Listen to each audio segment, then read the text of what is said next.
I'm on the field today for Myler-Makes-it Parisian style. We're gonna take a tour all around Maine and make different types of French cuisine in honor of the Paris Olympics. And this way we can have a meal from beginning to end, so you could host your own Paris Olympics party with your friends, with your family. So let's just get to it. Let's start off with breakfast. On your marks, get set, go. I'm not running, people. Whew. Okay, now we've gone from the track to Portland. We have Belleville right behind me. We're gonna head in there and make some dough and then make croissants with that with the owner, Chris. Let's get in there. We made some dough, let's roll the montage. Like adult Play-Doh. But baking is kind of like magic. Absolutely. Okay, we're still here at Belleville. I have owner Chris Deutsch with me, and we are gonna take the dough, and what's the next step? We're gonna punch this down. So how thin do I want it to be? Just about that size right there. Pick it up. Pick it up. Gonna go pop it right in there, right? And we just wanna make sure that can slide underneath these grates. Okay. And then we're gonna start all the way at the top and run it through both sides. So I just push? Yep, just go ahead. Other way. Yeah, there you go. And then back. Back again? Yep. And then stop. So we're just going back and forth. Just back and forth. There, we're good now. Oh, we're good? Yep. That's it? Yep. Okay, so now what? So now we're just going to grab this. You can either roll it onto a rolling pin, but since we're right here next to our table, we're going to pop it onto a sheet tray. And with anything we do, we are going to respect the temperature of this dough. So we want to get it cold again, then we're going to go pop that into our freezer. Okay, so now we have our dough that's been in the fridge.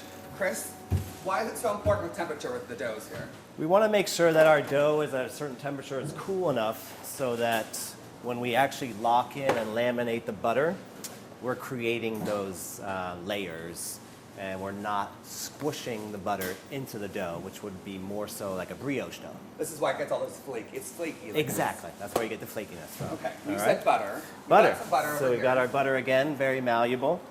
Now we're going to fold this piece of dough over. Okay. And then that over there, as far as possible to the corners. Okay.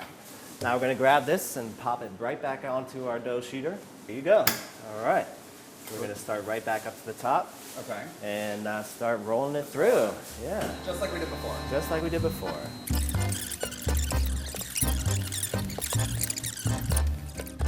So now we've got our butter all locked in here, and then we're going to start doing our folds. We're working with precision anytime we're working with croissant dough. So this is going to be called a book fold, right? And then this is going to be our first fold. So we're going to take this side and just fold it over here. Now you're going to bring this one over to match all the way over there. You got it. So now we're going to grab this side and to meet the other. So what you end up having is kind of like a book, right? All these layers are on top of each other, stacked. Now we just run into our sheeter back again. Grab this again. So now we got even thinner and more layers. Yep. So we've done our book folds. So how many layers do you think we have about now? Probably about 8. 8? Oh, yeah. I just thought you were going to say like 100. No. Not that funny. Now we're doing a letter fold. Ooh. So books to letters. Books to letters. Now we have a nice little letter right there, and then this is this is basically finished now, right? Okay. But what we don't want to do is put a big, thick piece of dough in the freezer because it's going to take a long time to get cold. So we're just going to run this again through here. A lot of back and forth. A lot of back and forth. And you're going, let's go in that one. Let's go in. How long does it got to be in here? Close to 2 hours. Okay. I'll see you in 2 hours. You know the drill, everybody. Back to the sheeter. Yeah. So our croissant is going to be 4 by 11. So we've sheeted out our dough now. Okay, got it all nice and thin. Nice and thin. So at this point, we're going to stack it on top. Oh. So we're going to trim this like that. There you got the nice. Cut the other way. So now we like have a Pillsbury crescent roll. Crescent rolls ready to go. You're like, I really hate this guy. No. There you go. And then this to there again. Should I mess that up? That's all right. We'll be fine. All right. And then should we just jump into a little bit of shaping? Yeah, sure. Okay, so we So stretch it at this out. point, we stretch it out. Not too hard so that you actually like break it off, but just so it gets a little bit of Like the length. Eiffel Tower. There you go, exactly. And then Mine looks like the Burj Khalifa. you're just gonna roll it up. And we want to make sure that you're rolling evenly so that you have each side Look how cute that even. is. And so you end up getting either somewhere between 5 to 7 to 9 little bumps. How many croissants would you say you make in a day? Maybe about 300 to 400 a day, and we're in production 7 days a week. How many will this batch that we just made make? Right, so it'll make about between 35 and 40. Wait, so you're making a bajillion of these batches per day? Yes. I don't think you guys realize how long we've been here, and they're doing this a bajillion times a day. That's a French number. A Yeah, you bajillion. really have to kind of like this thing because it takes quite a bit of work. Yeah. To make a It's- croissant. It's a craft. Okay, so we have the almond. We have almond Chocolate and croissant, regular? chocolate and regular. How did we get here? Yeah, so after we've rolled the croissants, we proof them in a hot box and bake them at 350 degrees for 20 minutes. Okay, so not that long actually. Not that long. But then we have croissants actually, guys. Look at these. We made those. Absolutely. Okay, so this is the classic. I feel like we have to try these first, but you've had them a million times, I'm sure. Tell me, Belleville, how'd you get here? How'd you get the name? Where did it all Sure, come from? sure. Belleville is a neighborhood in Paris that makes up a bunch of different districts. So what's the right way to like, do you just rip it? Tear it, Just yeah, rip it? go Okay. right into it. I didn't know if there was like a Take proper it. way to do so. Do you want That's the half or way. do you want another Sure, one? I'll I don't- take in the other half.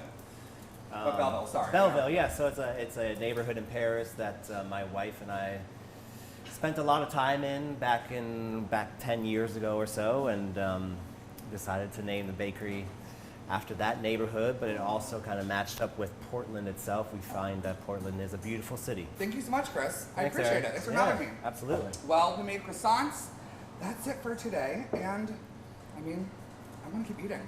Enjoy. Yes. And now for the next stop on our French food tour, we're here in Saco to make some charcuterie at Charcuterie. Oh God, I feel like I said it so weird, charcuterie. Sort of Mine's up definitely levels. not coming out as well. I can say. It's something. We're trying. You're doing such a good job. You're doing amazing, sweetie. Okay, now we have all these little goodies in front of me. We're here at Charcuterie. I have the Cheese Executive Officer, Marie Grasser, with me. So tell me a little bit more about all the goodies, all the charcuterie. Yeah, so technically to have a charcuterie board, you have to have some sort of cured meats Okay. on your board.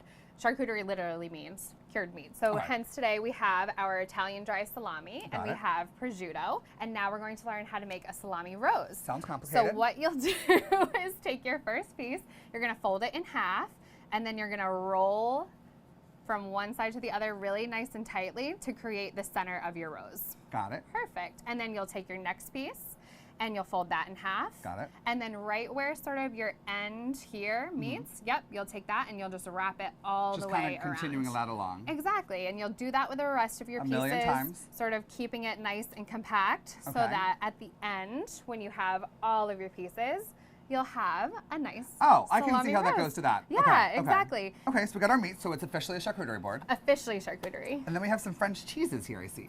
Yeah, so this is our camembert, which is sort of the little sister to brie. It's not aged as long, only about 3 to 4 weeks. That's good. It has more of that robust flavor for sure. Okay. And then next we have our Comté cheese, which is raw cow's milk. And again, the flavor palette really depends on how long the cheese has been aged for. So if it's a younger aging cheese, it will have sort of that mild mellow flavor. If it's older, it will have more of those hints of dried apricots. We'll have toasted brioche notes, candied hazelnuts, all kinds of those yummy things. And And then the one everyone's gonna be scared of. yeah, so 'Cause this the is color. our Roquefort. So it's a raw sheep's milk. And again, starts out really sweet, and then we'll have sort of that tangy, salty flavor to end. So pairs really well with anything. that is sort of a sweeter fruit, Oh, specifically anything like sliced pears or sliced peaches makes it really well. It's also been praised by kings and queens. Oh, so royalty. we have the royal cheese here. Yeah, exactly. So, I mean, I'm just making it look like stuff on a plate. So, like when I do it home, but you were so Yeah. gracious to not have my stuff on a plate, Oh my gosh. but to the professional version here. I mean, a charcuterie board is anything that you can put on there. Again, like bringing in those cornichons, bringing in Marcana almonds, any sort of those sweet and savory flavors together. Any honeys, fig jams, mustards, all of those good stuff. Anything that you love to eat, truly, put it on a charcuterie board, have it for girl dinner. It will be amazing. This is great. Glad. So what's your future for this place? So, Charcuterie Marie, we're booking our weddings for 2025. We Awesome. do larger grazing table spreads. We'll do baby showers, bridal showers. We will do individual boards like this. So if you don't want to make one yourself, then we will absolutely do the work for you. We saw what mine looked like. I'm just going to order. We can take care of it, no problem. And then the next thing, which is exclusive here, news today, is that my sister and I are actually opening up a specialty cocktail and charcuterie bar here in Biddeford. It's going to be called Apero, and which again is a French term that means aperitif, aperitivo, sort of having that charcuterie board and wine before dinner. So we're really, really excited, and we hope that you stop by and join us for sure. Cocktails and cheese? Yes, That sounds amazing. So totally my afternoon. I will be there. Just make sure you have a little table. Yeah. I know it's going to be busy. Yes, so I'm just yes, going to, like, if I yeah, can just make it, I'll text you and Aaron just get a table table. for sure. Oh, perfect. Well, thank you for having me. Thank you so much for coming. Cheers to cheese. Cheers. Thank you. We've nibbled on some cheeses and sampled some wines, but now it's time for a formal cocktail. We're here at Cheval in Portland to make a French 75. Asher. Bois vert. Bois vert. Bois vert. Already on, I guess. I just guessed. Is this the right amount? Asher Bois vert. I'm gonna mess it up. Okay, now we are at Cheval. I have beverage director Asher Bois vert with me, and we are making a French 75 today. Question though, is it actually a French drink? Yes and no. It's influenced by France, certainly. Its ingredients are French, but it was made by Americans, definitely. So it's a little bit of both. Yes, 100%. Couldn't do one without the other. Well, let's start working through this and then we'll Okay. talk about it. What are the ingredients that we have to start off with? People go gin. That's definitely the prevailing spirit at this point, but I love cognac in my French 75. Okay. Yeah. Why? So- Tell me why. I feel like it ties in more with the essence of the cocktail itself, being the champagne. So those are both grape based. This is grape, that's grape. That makes sense. Marry Yeah, the two it's together. homogeneous, it makes sense, yeah. Okay, so we're gonna let's go in. So let's start first, yeah. Let's Okay. do 1.5 ounces of that. So you're gonna wanna go up to that top line right there. Okay. There's a little line that literally says 1.5, so that makes sense. Next, you're gonna wanna go lemon. You're gonna go Lemon. 3/4 ounce. So flip that over and go to that top line. Okay. So we have the what's it called again? Not chartreuse. I keep wanting to say chartreuse. Cognac, cognac, Cognac. yeah, yeah. Cognac. Okay. We have cognac. We have lemon. There's Yes, oh, lemon. thank you, thank you. I And then we appreciate have that. this pink one that is. That is peach. So that's a peach Ooh. preserve that we make in house. And this is my summer lively interpretation of it. So you're gonna want 3/4 ounce. You got it right. Okay. And then you said it's French and American. Where'd that come to be? Really during World War I. The soldiers came back, and all of a sudden they're introducing this new cocktail called the French 75, which is sort of always had existed, but without the citrus and the sugar. So the idea of putting this wine and the spirit together had always existed, but now in like the 1920s, we're adding lemon, we're adding sugar, we're making this a cocktail, and that was very much so like the Americans calling it a French 75 after the French 75 canon that the French had made, but the Americans were using. Okay. So it's after like a gun or like Yeah, a gun. Yeah, Yeah. packs a punch. This is a drink that packs a punch. That makes sense. Shake it a couple times. Yeah. So what you want to do is you can. So go like that first. Yeah. And there Sure. You go. Yeah, Sure. Sure. Just like that. Whatever you say. Now you want to double Oh, strain. it's so embarrassing for my soul. Can't open a bar thingy, but I can strain a drink, and I'm really That good at was drinking beautiful. one. Yes, So that's well, really all that thank you. matters. Yes, that is really all that matters. Okay, I'm assuming champagne's next. Champagne is next. Off the top? Off the top, yeah, and I really... Do you pour it all the way up? No, I consider this more not a champagne cocktail, more of a cognac cocktail. So let's just almost kiss it. Perfect. Okay. Now, the final, just a little twist. Little twist. And that's just to integrate all the ingredients. Okay. You don't want to stir it too heavily. Now, this is a French and American cocktail. Right. This restaurant is in America, but it's French and Spanish. Right. Tell me about that. Ilma and Damien, the owners, they're both heavily steeped in the French and Spanish traditions Cheers. of food. And it really works because it encapsulates a lot of the world, and we can pull in Mediterranean from there as well. But we are very French and Spanish in an American neighborhood, so. Works for me. Yeah, cheers. Hey, if we're gonna have a good cocktail, why not? Yeah. That's really It's like lovely. summer. It It is. doesn't taste like overly boozy. Like some cocktails just taste of it. This is That's like that punch that it packs. These are could are drink party like- cocktails, but you could drink a lot of those. Oh, but pack the punch. Remember got that. it, yeah, don't Drink forget that responsibly, punch. everybody. yes. Have fun, everybody. Thank you so much for teaching me this. Thank you so much. Cheval, You this can has come been anytime. great. Oh, Yeah. I mean, I will be back for more of these Good, in the please summer, do. all summer long. Well, thank you Awesome. so much. Cheers. Cheers. Now that we've had a couple drinks, it's time for something a bit more substantial, so I thought we'd head up to Camden and get one of everyone's favorite French classics at Bistro Le Cave. Coming through hot. I don't think Worcestershire, no. Something like that. We had a splash of Swiss. Perfect, sounds good to me. Okay, now we're back in the kitchen at Bistro Le Cave. What are we making today? This is Elizabeth Toussaint, she's the manager and chef here. Hi, we're making French onion soup. Classic. Classic French dish. Yes. And what do we got here? Okay, we have our pot ready to go. We adding some onions. We already pre-cooked because we didn't want to cry today. Yeah, you got it pre-sliced small. Yes. Thank you. I appreciate that. I mean, I don't know if anybody wanted me to cry on camera, but we avoided that. This is a lot of onions. Yes. Do you guys always do this many? Sometimes we do double. Double? Yes. Oh my gosh. Even in the summer. Oh, okay. This is a ton of soup. So we have a whole pot full of onions. Yes. And We now add some butter. some butter, just Yes, butter. just a little bit of butter. Is that it? Yes. Oh, Then okay. we close it. It will go down, so it doesn't matter that it's completely. Oh, so we'll just shrink as we go Yes. through It will be like 1/3 of what we have there. it. And now you said you have something unique to cook these onions. We do need to put it in the oven over there. It's our wood oven.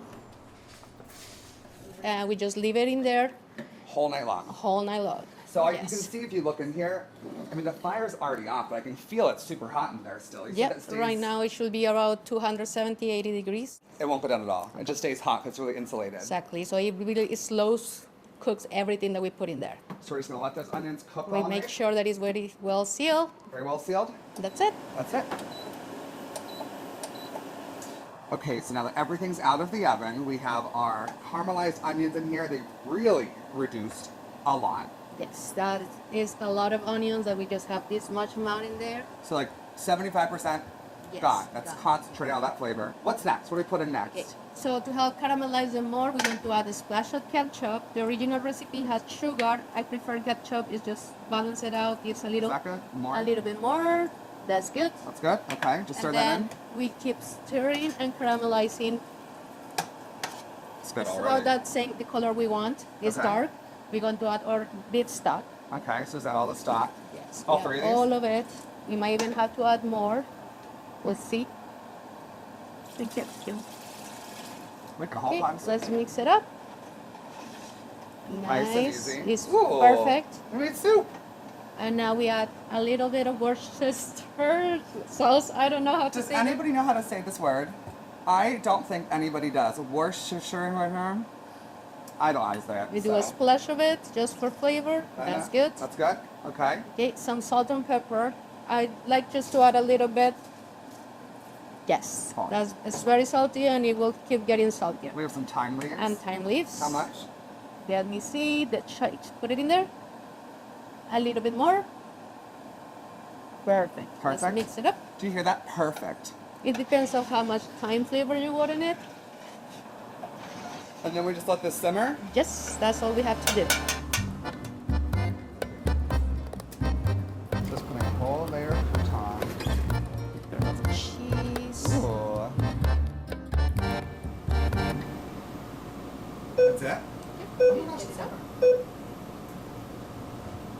That's really quick. That looks like French onion soup. I don't know who ever let me have a flame. Okay, now our French onion soup is done. We are sitting in the dining room at Bistro Le Cave. Elizabeth, you're the chef here. Tell me, do you know anything about the history of French onion soup while we dig in? Okay, well, this is pretty simple, like most French food. It is based on poor people's food. It's very cheap to make. Onions, bread, beef stock, very cheap to make. But amazing. Exactly. And also it was used as a hangover cure. You know, it was in Paris, people were in the street, they just wanted something. Let me try it. That is so good. That is so good. Feel the smokiness? That is so, yeah, like it's like a whole new level on top of a regular French onion soup. There's that like, it's not like overpowering, but it's just like a little like note in there. It's like a hint of the smokiness. It just gives it something else that, this is so good. So now I'm here in Zabatis at Marvelous Macarons making macarons. Except we are making macarons. Don't film this part though, because my food coloring is so unorganized. Definitely film this part then. Blame I it. appreciate that you're saying I'm gonna mess it up though, from the get-go. It'll be fine. You have me saying macaron. I have never said macaron in my life. Okay, so now we're back here in the kitchen at Marvelous Macarons, or Macaroons. depends what your choices are. We'll talk about this later. But I have Jenna Roberts with me, you're the owner here, creator from YouTube. Yeah, University of YouTube. Why not? And we're making some macarons today. But with this, what are the steps we have? We are going to boil some sugar and water together, whip some egg whites, pulverize some almond flour and powdered sugar together. And you only need it for like a good minute. Perfect. What are these? These are the egg whites. More egg whites. More These are egg whites. non-fluffed. These are non-fluff. Non-fluff. And we throw that in. You're making a paste, basically. We are going to put the sugar water in the egg whites. If this hits you, you can't sue me. This part, you have to go really, really slow. How do you not hit the whisk? Lots of years of practice. And now we just whip them. Do you want to make those a certain color? Ooh, for the Olympics. My favorite color is blue. Blue. And that's it for right now. Yay. Now we just let her kind of mix, Okay, so what's next after this is done? folding it. Into this? Mhm. That's so thick though. Yeah. So this is kind of what we're looking for. Gonna kind of, If you're ever angry, just smack it off. yes, I do a lot. Get my anger out. Okay, so this is where we macronage. Macaronage. I know, it's a fancy word that means folding, but the folding comes in, it's a certain way. I feel very stressed. So why are macarons so like impossible, people say? They're impossible for 700 million different reasons. But like I said, everything has to be perfect in order for them to come out. If one thing goes wrong, if it's too hot, if it's raining, if it's too cold, if your oven is uncalibrated, all those different things can be devastating for macaroons. Is that it? That's it. And then here, I got you a towel. Oh, thank you. All right, and same thing with that part.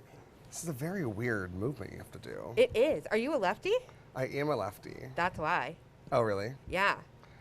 That looks hurts good. it. So this Okay. is how you know it's ready. Is when, you know how like when you're Okay, making so a it's like, cake okay, batter? it's falling off more Yeah, now. It's so less like that. gloopy. Okay. Yeah, so that's what we're looking for. We're looking for, it's called the ribbon. And now we get to pipe. And I just fill it about, I don't know, 3/4 of the way of the cup.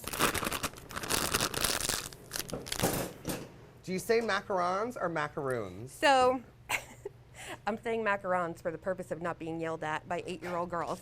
I say we're in Maine. Everybody says macaroon. Almost everybody that comes in here. But it's always like 8 to 10-year-old girls that watch like British Baking Championship Yeah. and nailed it and stuff like that that are like, it's macaron. And I'm like, okay. So now we have our parchment paper down. Yep. We have our baking sheet. What do I do now? Just Do you want me to show you one or do you want to yeah, do you it? should show me one first. Okay. So I just squeeze. Just like a little bit bigger than a quarter, like a half dollar. And you have to make that The flip little swoop. or else it's not professional. If you don't make the little swoop, it's not professional. Exactly. Oh, Remember when I said these probably weren't going to come out? Lack of confidence from the beginning, you guys. So here, after that's done, Okay. this is the aggression part right here. Oh, I want to do it. What So do we you do? take it and you just slam it. Perfect. Do it again. We do it Another 3 one? times. Perfect. One more time. Perfect. And that gets all the air I feel bubbles. better. I feel better already. Woo! And then if you really want to bring it home, you can. And that is it. And then you let them dry. Okay, now we have everything cooled off. We have a couple different flavors here so we can try some stuff. Walk me through it. How do I do the last part? So when we have a fruit filling, way to go. Just kidding. You just kind of want to make a dam. So kind of make a little circle. Okay. Yeah. And then you take the fruit filling. There we go. Perfect. And then you just Just top it off. put Look it how on. cute. Cheers. Cheers. Okay, well, you have your mask on. Tell everybody quickly what happened while you're keeping the mask on. Dental accident with my 14-year-old nephew. His head met my mouth. And In a pool. In a pool. Hashtag sense. self-conscious. I would do the same thing. Yeah. That is so good. Good. I've I'm never glad. seen filled ones like this before. No? No. This one's just vanilla. This one is really popular with the children. It's like a health food. It's fair. almond flour and egg whites. There's not a whole lot of sugar in it. And Sure. there's fruit. So they're health food. The health, honestly. Well, thank you so much for having me, Jenna. Thank you. It was fun. It was really fun. This has been great. Yeah. Well, I'm going to keep eating all my cookies and the rest of these. You're going to get your teeth fixed. Yes. And we're going to August have a good 5th. time. Well, this has been great. See you guys on the next one. Thank you so much. Bye. Bye. So now that I've finished my food journey all across Maine with French cuisine, I've realized this is where I belong during a sporting event here in the stands. Maybe with a couple croissants, 14 macarons, maybe a French 75 if that's allowed. But I've had a really great time so far today. I hope you guys have as well. Myler-makes-it Parisian style has been really exciting. So maybe if you want to try to make some of these things at home, that'd be awesome. I think we'd all love to see it if you want to share it on social media. If not, support your local restaurants and bakeries and everything else. It's just delicious. It's all been fun. So I hope you guys enjoyed it quite as much as I did. We'll see you on the next Myler Makes It. But for now, au revoir. Not live TV, everybody. How do you say goodbye in French? Your tongue might be, but yeah. Oh.